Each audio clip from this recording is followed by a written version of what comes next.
సంస్కృతి, మన సాంప్రదాయాలు ఎప్పటికీ మనతోనే ఉండాలి. సబ్స్క్రైబ్ చేయండి తిలక్.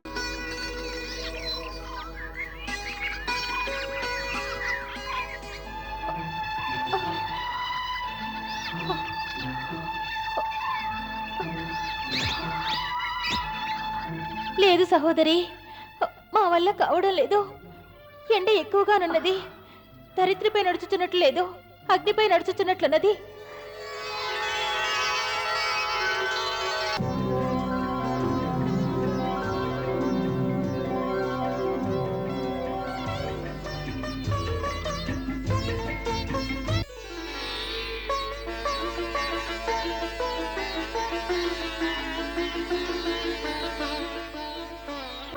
లెమ్ము ఖయాదు,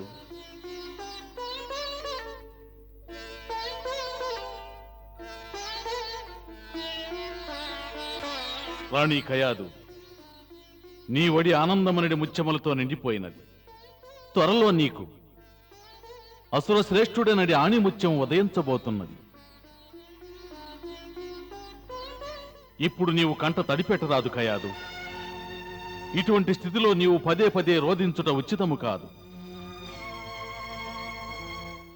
నీవీ విధంగా భావోద్విగ్నతకు లోనగుట వలన నీకు జన్మించబోయే పుత్రుడు సున్నిత హృదయం కలవాడిగా జన్మిస్తాడు. వానికి అసురులకు ఉండవలసిన కఠినత్వం లోపిస్తుంది.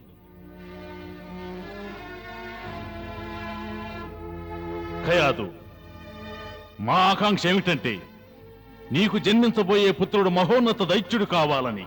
ప్రణామం మహారాణి.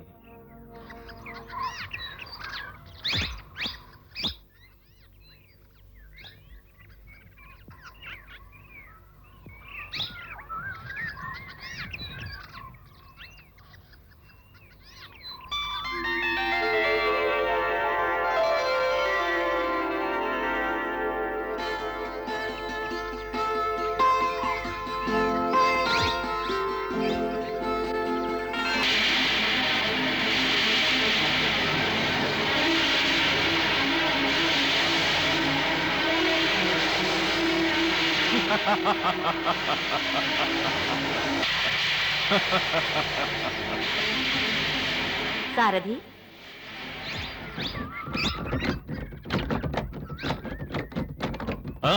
పదండి వైద్యుల వారు.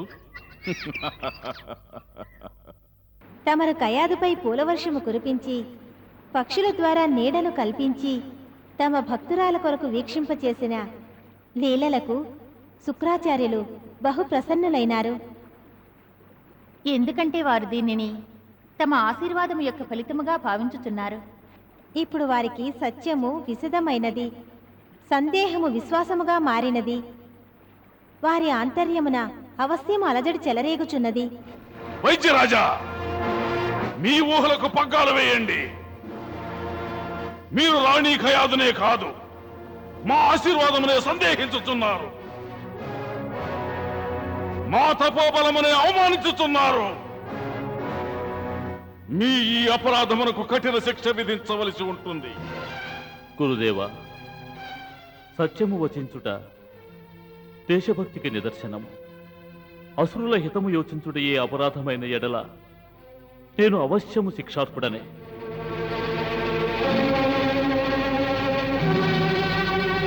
కానీ ఇదే వాస్తవం. నేను రాణి ఖయాదుల నాడిని పరీక్షించినప్పుడు నారాయణను శబ్దము వినిపించినది. నా సందేహమును నివృత్తి చేసుకొనుటకు నేను నాడిని మరల పరీక్షించితిని. పరీక్షించిన ప్రతిసారి నాకు అదే నామస్మరణ స్పష్టముగా వినవచ్చినది, నారాయణ నారాయణ అంటూ. ఈనాడు ఈ చమత్కారమును వీక్షించిన పిదప నా సందేహము విశ్వాసముగా మారినది. వైద్యరాజా, ఇది సత్యమే అయినచో తమరిన్ని దినములో ఎందుకు మౌనం వహించారు? కేవలం ప్రాణరక్షణకు, అసురేశ్వరులపై భయము వలన. కానీ తమ చెంతకు ఆ సత్యము వచించుటకే నేనిప్పుడే తెంచి తిని. తమరు మహామేధావులే కాదు, మహాజ్ఞానులు కూడా. తమరు నా మాటలలోని వాస్తవాన్ని అర్థం చేసుకోగలరనుకుంటాను. అది అన్నటికీ సాధ్యం కాదు. మాకింక నువ్వు విశ్వాసం కలుగుటలేదు. మేము దాన్ని విశ్వసించలేకున్నాం. ఇందు విశ్వసించకుండానంతటి కారణమేమీ నువ్వు లేదు. ఎందుకంటే రాణి కయాదు అసుర కన్య కాదు, నాగకన్య, నాగలోకము నుండి వచ్చినది.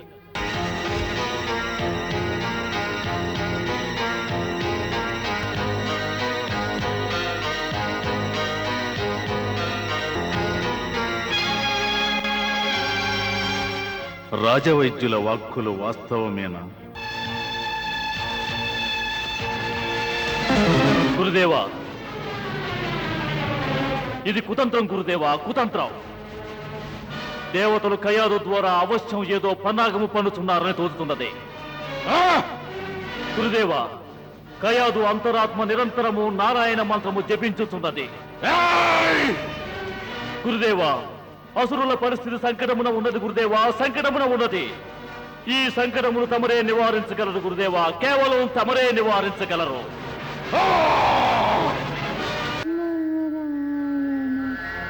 విష్ణు, నీవు పన్నాగము పన్నినావు, మోసము చేసినావు, కపట నాటకములాడినావు, అసుర నాశనమునకు వ్యూహము రచించినావు. ఒరీ మోసగాడా, ఒక్క ఆడుదానిని అడ్డుపెట్టుకొని ఇంతటి మోసమునకు పాల్పడినావు. నీవే శక్తి గలవాడవైనచో వచ్చి మాతో తలపడుము. ఈ శుక్రాచార్యుని శక్తి ఏమిటో నీవింతవరకు వీక్షించలేదు. లేదు, మా శక్తి ఏమిటో నీకు తెలియను. వారు భక్త ప్రహ్లాదుని సంహరించాలని యత్నిస్తున్నారు.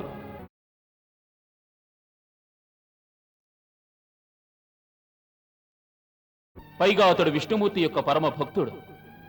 ఇటువంటి మహత్తర శక్తులు అతడిని రక్షించుటకు సంసిద్ధముగా ఉండగా ఇక శుక్రాచార్యుల వారు అతడిని ఎటుల సంహరించగలరు? మరచిన రామునివర్య, వారు విష్ణుమూర్తిని హెచ్చరించారు కదా, భక్త ప్రహ్లాదుని సంహరించి తీరుతామని. కావున యత్నించరా? అవశ్యం యత్నిస్తారు. ఇటువంటి సంకట స్థితి ఏర్పడితే మనము చేతులు ముడుచుకుని కూర్చోవలేనా? భక్త ప్రహ్లాదుని సంరక్షించుట మన కర్తవ్యము కాదా?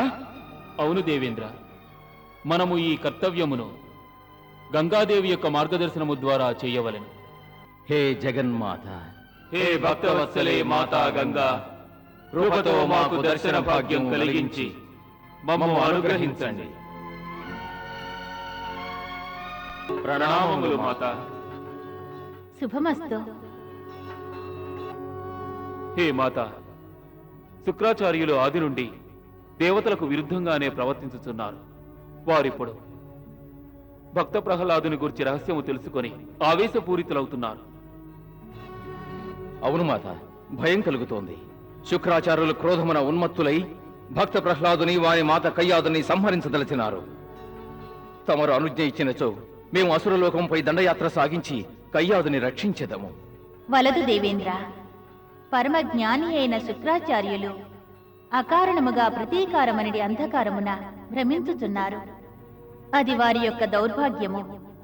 శుక్రాచార్యుల క్రోధము ప్రహ్లాదుని గాని కయాదుని గాని ఏమాత్రము బాధించదనుట సత్యము. మాత, ఒకవేళ అసుర గురువు శుక్రాచార్యుల ప్రయత్నము విఫలమైనచో వారు ఆ కార్యమును అలహాదునకు సూచించెదరు. అప్పుడు సమస్త అసురలోకము కయ్యాదునకు శత్రువుగా మారు. తరువాత ఈ సమస్య ఇంకనూ జటిలమవుతుంది దేవి. హే దేవర్షి, ప్రహ్లాదుని జననము రహస్యమైన సంఘటన కాదు, గుప్తముగా ఉంచుటకు. అతడి ఆగమన వార్త సమస్త ప్రజానీకానికి తెలియాలి. మీ ఇరువురు కయాదు ప్రహ్లాదుల గూర్చి ఆందోళన విడిచి ధైర్యము వహించండి. తగు సమయమున మీ ఇరువురకు కయాదు మరియు ప్రహ్లాదుల సంరక్షణాభారము అవశ్యము అప్పగించదము. నారాయణ నారాయణ.